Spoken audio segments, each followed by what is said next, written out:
Nos está acompañando acá, ya en el piso, el doctor Luciano Berrone, que es especialista en ortopedia y traumatología, especialista en medicina del deporte, cirujano, artroscopista, ¿así se dice? Así es. Muy bien. Buenos días. Y presidente de la Asociación Rosarina de Medicina del Deporte y el Ejercicio, ¿no? Así es.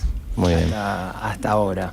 Hasta ahora. Sí, ahora renovamos autoridades para el año que viene, así que...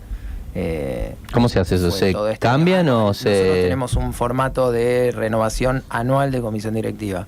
Así que este año ya... No se repiten, eso quiere decir. No se repite. Tal vez más no adelante. No consecutivamente, claro. Exactamente. Así que estamos por renovar la comisión ahora. Y bueno, somos un grupo bastante... tosudo, que generamos la asociación y que estamos trabajando juntos hace 5 años aproximadamente para formar la asociación, tarea bastante ardua. Y bueno, y en este año fuimos rotando los cargos y este año que pasó hasta ahora fui el presidente. Ahora la semana que viene tenemos reunión de comisión y vamos a cambiar autoridades. ¿Cuánto hace que está la asociación entonces? ¿5 años? Sí, ¿O? hace 5 años se empezó a gestar y comenzó la primera comisión directiva, sí, en 2014, ya para el 2015. ¿Y por qué un grupo de profesionales de alguna especialidad se junta para hacer una asociación? Digo, en este caso que vos estuviste en la formación y que es joven aparte también. Sí, tal cual. Mirá, en el caso de la medicina, en el caso de cualquier otra especialidad, siempre... se busca un grupo de médicos o de personas con un fin común, de formar una asociación sin fines de lucro, una asociación científica en donde tengamos intereses comunes en divulgar información y en transmitir lo que hacemos y llegar a la comunidad y aparte juntarnos entre los grupos de médicos. Bueno, eso en lo general o en todas las demás especialidades. En el grupo nuestro específico de especialistas en medicina del deporte, lo hicimos aparte para nuclear gente afín al deporte, digamos de todas las especialidades y otras profesiones también, porque también nucleamos a kinesiólogos, nutricionistas, profesores de educación física, preparadores físicos, como para nuclear a todas las especialidades vinculadas con el deporte para difundir información, para comunicar, para reunirnos, para formarnos cada vez mejor, y porque creíamos que le hacía falta eso a Rosario, porque realmente no había otra asociación y es una especialidad muy importante y tenemos una ciudad llena de deportistas, con deportes, con clubes muy importantes a nivel nacional, a nivel internacional, y estaba faltando eso. Claro. Yo te agrego algo a todo este relato y un poco por qué el interés. A ver, primero con Lucho es un amigo, hace muchos años que nos conocemos. Hemos jugado mucho tiempo al fútbol juntos, el excelente jugador internacional. Ahí está. Ha estado, bueno. O sea, internacional, pero realmente no es que no digo internacional porque es amigo, no, es porque ha jugado en Italia, bueno, fútbol de salón, básicamente, y algo de fútbol de campo también en algún momento. Sí, inferiores en niveles. O sea que tiene un recorrido en el deporte, ¿no? Y todos los que hemos hecho deporte hemos sufrido lesiones en algún momento y históricamente hemos ido a traumatólogos. O sea, esto no es, no había una especificidad del deporte. En el deporte, que es como una rama de la traumatología o digamos es como una especialidad aparte, como un área aparte. En realidad es una especialidad aparte. Eso es de vincular al traumatólogo específicamente con la medicina deportiva, o al revés, relacionar a la medicina deportiva solamente con las lesiones, está errado. Porque la medicina deportiva se podría entender como una especialidad clínica general, en donde se abordan las lesiones, tal vez no solo desde el tratamiento, sino desde la prevención, desde el cuidado, desde el entrenamiento, y no solamente se abordan las lesiones. Hay otras ramas, sería una especie de clínica médica adaptada al deporte. O sea que no es así como... Bueno, yo soy especialista en ortopedia y traumatología, soy traumatólogo y aparte tengo la especialidad de medicina del deporte. Y dentro de mi práctica diaria yo vuelco en general toda mi... hago traumatología general, pero trato de hacer, y cuando realizo intervenciones quirúrgicas y demás, lesiones deportivas, más que nada. Ese es el altísimo porcentaje de mi práctica diaria. El tratamiento de las lesiones deportivas, porque soy traumatólogo también, pero hay gente que no es traumatólogo y que es especialista en medicina del deporte nada más y hace clínica general, ve lesiones, pero también puede hacer orientaciones deportivas o evaluaciones, prevención del deporte y demás. Yo aparte tengo, por ejemplo, un laboratorio de biomecánica en donde hacemos evaluaciones biomecánicas, o sea, descomponemos el movimiento, hacemos análisis del movimiento como para detectar patrones básicos de movimiento alterados, que cuando están alterados en movimientos básicos controlados de laboratorio o de consultorio, después claramente se van a ver alterados en la realización de un gesto específico deportivo. O sea, se van a reproducir mal durante el juego o durante el deporte que el atleta realiza.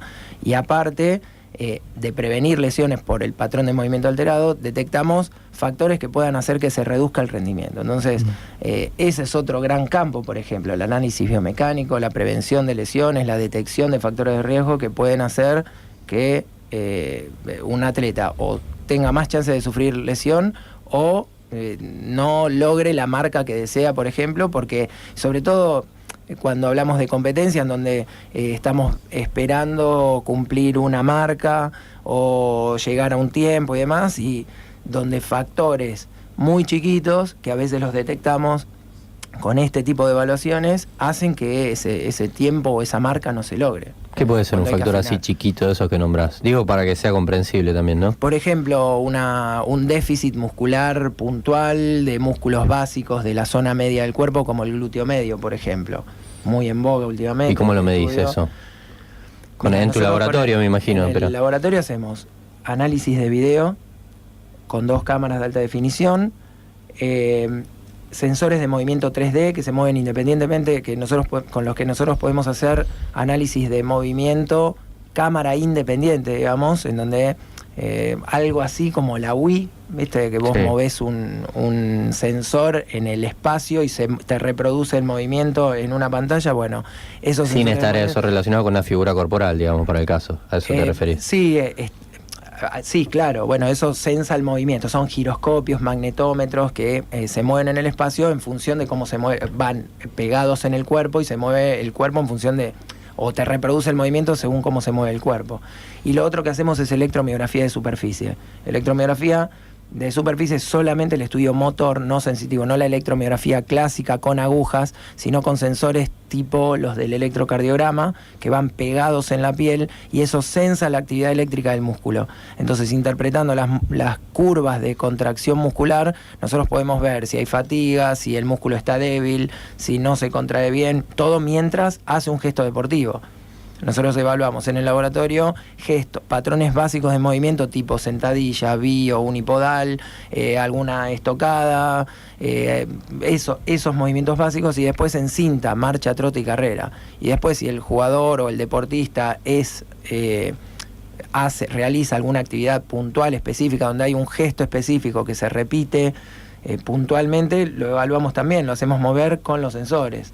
Entonces tratamos de emular un poco el gesto deportivo específico. Vos decís como por ejemplo el patear a un jugador de fútbol. Totalmente, tenemos arqueros, por ejemplo, con rupturas del recto anterior del cuádriceps, con rupturas con un gap importante, con una retracción de cabos importantes, con una atrofia residual secuelar del recto anterior, que después, ya curada la lesión, el cuádriceps queda atrófico o hipotrófico y siente dolor al patear o no logra patear tan lejos como pateaba antes. Entonces evaluamos, por ejemplo, con sensores de electromiografía, la función del vasto interno, vasto externo, recto anterior, y podemos comparar con el otro, con el lado contralateral sano, digamos, en el gesto de pateo, a ver cómo se contraen los músculos y dónde está el déficit puntual. Eso nos da datos objetivos que permite después direccionar y apuntar el entrenamiento o el tratamiento, porque si decimos, mira, hay un déficit aislado del glúteo medio, bueno, hay que orientar más un poco el entrenamiento en función de ese déficit del glúteo medio. Por ejemplo, le estoy apuntando al glúteo medio, pero podemos hablar de otros grandes... Sí, de cualquier disciplina también, me imagino, sí, ¿no? Sí, totalmente, no solo fútbol. Bien, Medicina del deporte no es traumatología y no es solo fútbol. No, por eso, o sea, daba la sensación de que las incumbencias son mucho más grandes, más amplias, hay que pensarlo mucho más integralmente y de ahí imagino que el surgimiento de una área nueva, digamos, a la que hay que abocarse. Pensaba también en el tema alimentación.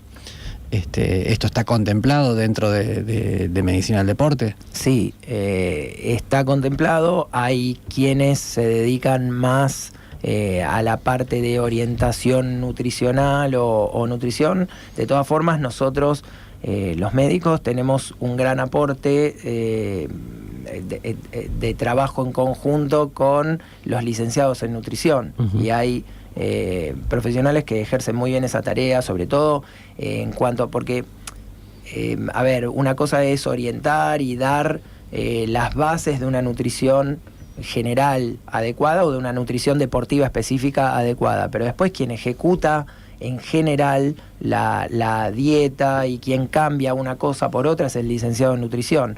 Si bien puede haber médicos especialistas en medicina del deporte que lo pueden desarrollar a eso también, pero bueno, en mi caso yo trabajo con licenciados en nutrición asociados como para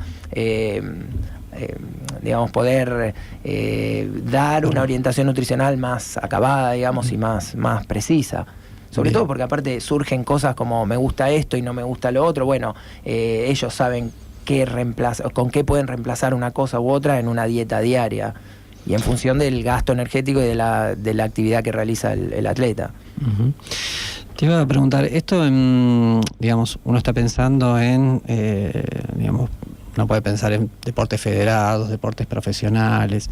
¿Qué pasa con la gente común, digamos, que no tiene una rutina de entrenamiento, digamos, le puede ayudar en algo a acercarse a medicina del deporte? Porque, a ver, ¿qué es lo que uno ve? El advenimiento de maratones y por ahí actividades que son esporádicas, por ahí uno trata de sugerir que haya una rutina previa, ¿no? ¿Sería interesante que alguien, digamos, consulte frente a esta posibilidad previamente?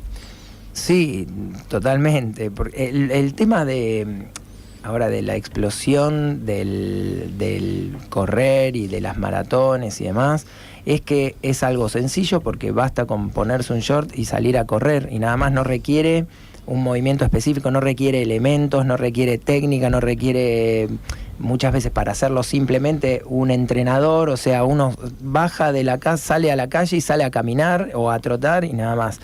Y eso muchas veces es un problema porque a veces hay factores que pueden hacer que simplemente con el hecho de trotar se generen lesiones. Entonces, muchas veces corresponde, y no solamente desde el punto de vista del movimiento o de las lesiones, sino desde el punto de vista cardiovascular también, se necesita una evaluación precisa como para decir, bueno, este paciente o este deportista, aunque sea recreativo y esporádico, está apto para realizar determinada actividad. Claramente los beneficios de la actividad física son muchísimos y todo el mundo debería hacer algo, pero siempre que sea ese algo adaptado al físico, a la edad del paciente, a los antecedentes del paciente. Si es alguien que no entrenó nunca, es difícil darle algo muy intensivo y sin adaptación. Hay que respetar los principios básicos del entrenamiento, sobre todo el principio de la adaptación a las cargas, de la carga creciente, o sea, de ir entrenando de menor a mayor y adaptándose siempre a las cargas, como para poder cumplir un escalón y recién cuando uno está adaptado a ese escalón, aumentar la carga de entrenamiento o adaptarse a un nuevo escalón, no querer pasarse, porque es ahí donde vienen las lesiones y donde el riesgo de enfermedades o de lesiones producidas por el deporte aumenta. Vos tenés... Recordamos, estamos hablando de paso porque puede surgir alguna consulta, así vía WhatsApp, que estamos hablando con el doctor Luciano Berrone, que es especialista en medicina del deporte. Pueden escribirnos al 341-388-6677. Te consulto yo, Luciano, ¿cuáles son las afecciones más comunes que ven? Digo, en esta explosión, ¿te aparecen consultas asociadas a este maratonismo más amateur o sin... Masivo, claro, sí, y sin realidad, también tanto seguimiento?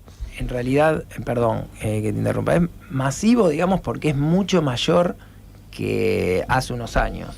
Pero en realidad, si vos hablas de una población de 1,5 millones de personas, ponele que corran 50.000, en realidad no es, o sea, vos ves una maratón, decís, uy, hay 5.000 inscriptos, tenemos una población de 1,5 millones de personas, o sea que no tanta gente en relación a la población general hace actividad física. Tenemos que aumentar ese porcentaje, pero es verdad que aumentó muchísimo respecto a años anteriores y son muchos más, y claramente las consultas aumentaron en función de ese aumento de la cantidad de gente que practica deporte. Y las lesiones básicas que vemos en consultorio son lesiones musculares, o sea, relacionadas con el aumento de la práctica deportiva. En general, las tendinopatías o las lesiones musculares, metatarsalgias, bueno, lesiones por estrés, vemos también tipo fracturas por estrés de huesos de miembros inferiores, metatarsianos, tibia. Se supone que eso es grave, ¿no? Digo, para llegar a eso tuviste que... Sí, en realidad... ¿Hacer un mal esfuerzo importante o no? Sí, eso en general no, puede darse una lesión por una carga única, brusca, muy violenta, en un mal movimiento o en una lesión, por ejemplo, un esguince, una cosa así, o bien producirse por microtraumas repetidas sostenidas en el tiempo. Y es eso de lo que hablaba yo antes sobre los factores de riesgo que te generan mayor predisposición para sufrir la lesión. O sea, si un atleta está pisando permanentemente mal con un deseje en el pie, por ejemplo, pongamos el ejemplo más clásico, el pie plano, pisando mal, bueno, tiene, y haciéndolo repetidamente en el tiempo, porque cuando uno camina hace X pasos por día. Cuando uno empieza a correr, duplica o multiplica muchas veces esa cantidad de pasos y esa repetición del esfuerzo con el deseje. Eso genera una mayor predisposición para sufrir una lesión por estrés, se llama, o tendinopatía, o en el hueso un edema óseo o una fractura por estrés. Entonces, lo que hablábamos antes, la detección de esos factores y el comienzo gradual de las cargas van a reducir que el paciente se lesione, que el atleta se lesione. Bien, pregunta Diego acá, dice, ¿la Asociación de Medicina del Deporte tiene contacto con profesionales de psicología? Sí, tenemos algunos allegados psicólogos especialistas en psicología deportiva, son los menos, es verdad eso, hay más, bueno, médicos, kinesiólogos y profes y nutricionistas, esos son las especialidades que más se acercan a la asociación, pero también hay psicólogos deportivos y tenemos en el programa de actividades charlas de psicología deportiva planificadas para más adelante. Bien, así que pueden acercarse eventualmente a otros profesionales. Después vamos también a dejar el contacto como para que se acerquen, se asocien, colaboren con la asociación y participen activamente también de las actividades nuestras. Tenemos, aprovecho para decirles, una actividad mensual, una reunión científica mensual sin costo alguno en el Círculo Médico. Nos juntamos el último martes de cada mes de 20 a 21. Aprovecho para decirlo como para que... Después lo subimos a las redes. Sí, bueno, este martes de 20 a 21, por ejemplo, el 24. Esta se pasó para el 1 de octubre por una cuestión de tiempos y la próxima reunión, bueno, esta que viene es sobre nutrición deportiva.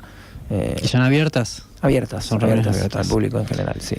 Yo te iba a preguntar esto, vos, la práctica tuya es básicamente privada, o sea, sí, digamos, vos tenés tu desarrollo en clínica, bueno. ¿Cómo funciona esto en los clubes? O sea, hablemos de los profesionales, ¿no? No vayamos a los amateurs, que, bueno, pobres no saben cómo pagar la luz, pero digamos, difícilmente pueden. Tampoco, los profesionales tampoco. Pero no, me refiero a los clubes profesionales, hablemos de los clubes grandes, ¿no? O incluso por ahí pensando a lo mejor en equipos europeos, clubes europeos, que parece que está muy desarrollado todo el tema del rendimiento, ¿no? De lograr el máximo rendimiento, y que me imagino, en base a lo que vos comentabas, que tanto el análisis del movimiento, qué sé yo, el impacto, todo lo que vos viniste debe estar muy evaluado y muy estudiado. ¿Eso tiene desarrollos así desde lo particular? ¿Los clubes lo trabajan? ¿Hay alguna idea sobre eso o no? Es difícil. Yo creo que no hay una mentalidad. A ver, no me quiero meter en particular en ninguno de los clubes, porque tienen sus profesionales que trabajan muy bien, cada uno en sus clubes, sobre todo en los clubes locales, y no, a ver, lo hacen muy bien y no vale opinar de afuera sin estar adentro, viviendo la realidad del momento de cada uno de los clubes y trabajando diariamente. Y aparte sé que hacen cosas muy buenas, tal vez no puntualmente este tipo de evaluaciones, pero sí otro tipo de evaluaciones. Pero en general lo que se encuentra es una falta de conciencia desde el punto de vista de la dirigencia. No, de la dirigencia, no estamos hablando de ningún Salgamos club de Rosario, por eso. Sí, salgamos de Rosario para no meternos. Yo trabajé, por ejemplo, fui el médico del Metalist Fútbol Club en Ucrania en el 2011. Y vos decís, estábamos compitiendo en Europa League, competencia a nivel europeo, es un club dentro de Ucrania, era un club de los más importantes, junto con Shakhtar Donetsk y Dinamo Kiev. Y la verdad que ni se hablaba de prevención de lesiones. Ahí todo el dinero estaba destinado a ver qué figura se traía, qué jugador se traía, y no importan las condiciones que venía, pero tenía que ser de renombre, y no importaba la evaluación médica previa, no importaba nada, basta con que el electro le diera bien o que no llegara lesionado en ese momento, después que corra, que pueda correr, que corra y nada más. Viste, es algo, en los clubes grandes sí se trabaja bien, europeos, pero no en todos los clubes, y en general parte de la conciencia de los dirigentes, de los directivos, que no bajan las líneas, o que a los que no les interesa destinar los fondos o destinar... Sí, es una decisión de política institucional, por eso sí, te lo preguntaba, o sea, si no se toma como una inversión lo de potenciar a tus propios jugadores, por ejemplo, en evaluaciones y en tenerlos sanos y que lleguen con el mejor rendimiento posible. No se toma como una inversión, sino como un gasto. Y se están pensando mucho más en traer jugadores de renombre que a veces arrastran lesiones o problemas desde antes, pero no importa, pero a nivel institucional eso genera mucho más impacto, y no evaluar y hacer trabajos de base, digamos. ¿Entendés? Sí, o sea, para todo lo que vos contás, me lo imagino como si, o sea, frente a una institución grande, ya te digo, salgamos de Rosario, bueno, de Barcelona es un poco, digamos, el club, ¿no? Pero imagino que un club como Barcelona debería tener mínimamente un área de medicina del deporte dentro del club, o sea, debe tener tantas... Tiene varios profesionales abocados al cuidado de los jugadores. Trabaja mucho también hasta con, qué sé yo, te diría, con cosas que acá, bueno, acá también se está empezando o se trabaja, pero como podólogos, con el cuidado, que cuidan la salud del pie del futbolista.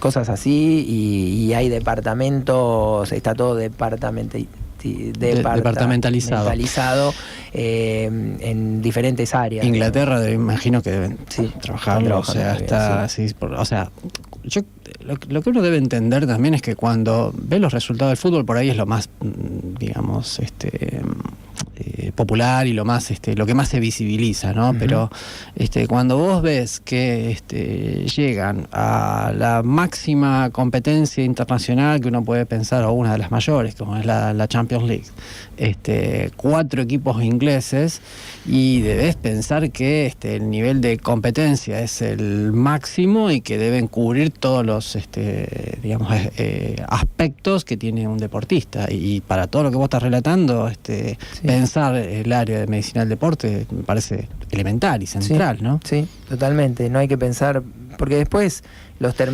muchas veces los terminamos viendo en quirófano.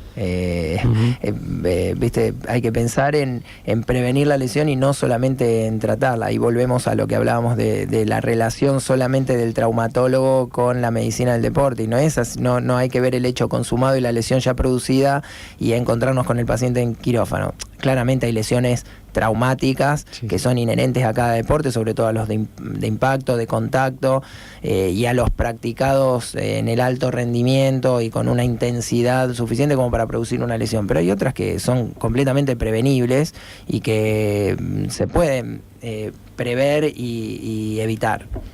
Bien, te hago 2 preguntas, hacer una yo. 2 cosas. Una, ¿qué le dirías a cualquier deportista amateur de la disciplina que fuere, que está por empezar alguna actividad? ¿Qué cosa tendría que tener en cuenta para poder llevarla a cabo de una manera saludable, digamos, y cuidando su cuerpo? Y por otro lado, cuando uno empieza a mover el cuerpo, empiezan a aparecer de alguna manera sensaciones que pueden a veces asociarse con dolores pasajeros o con alguna lesión. ¿Qué sensibilidad hay que manejar ahí para darse cuenta cuando uno se está lesionando y ya no es un dolor, digamos, asociado a la actividad misma?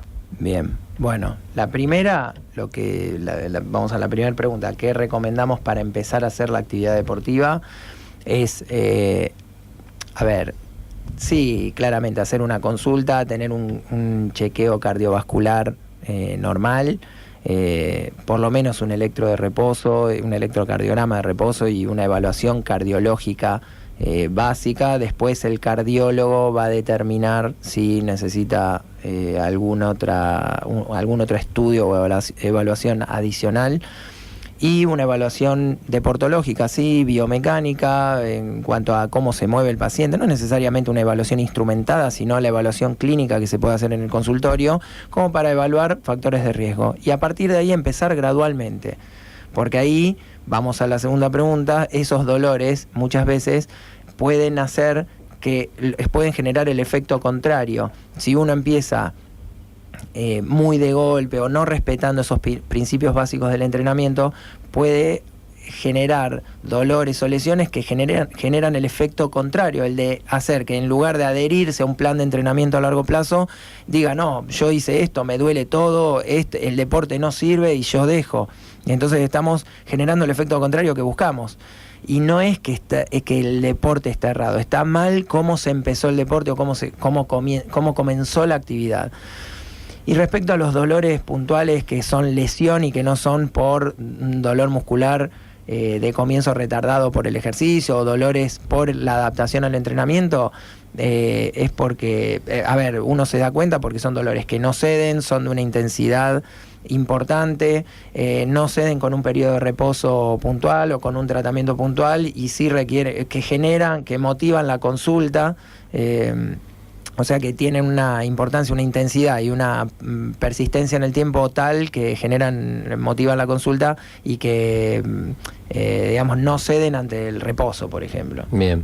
Mira, acá justo pregunta Gustavo, dice, quería saber si existe, este es un tema, alguna innovación para permitir la regeneración del cartílago, particularmente el de la rodilla, dice. Eso está muy en boga, esto. Todavía, aún realizando. Por el cartílago que se desgasta, digamos. Sí, exactamente. Todavía sigue siendo un problema. Y sigue siendo un problema para la comunidad médica en general y para nosotros los cirujanos artroscopistas en particular, porque no hay un método que regenere todavía al momento en el mundo, un método que regenere cartílago articular normal.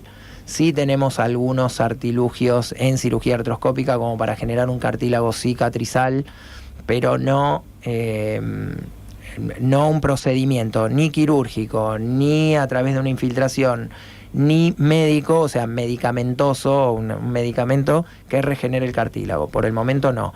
Sí, tal vez algunos medicamentos como el colágeno, como la glucosamina, pueden retrasar la progresión marcada de la artrosis, pero no regenerar el cartílago.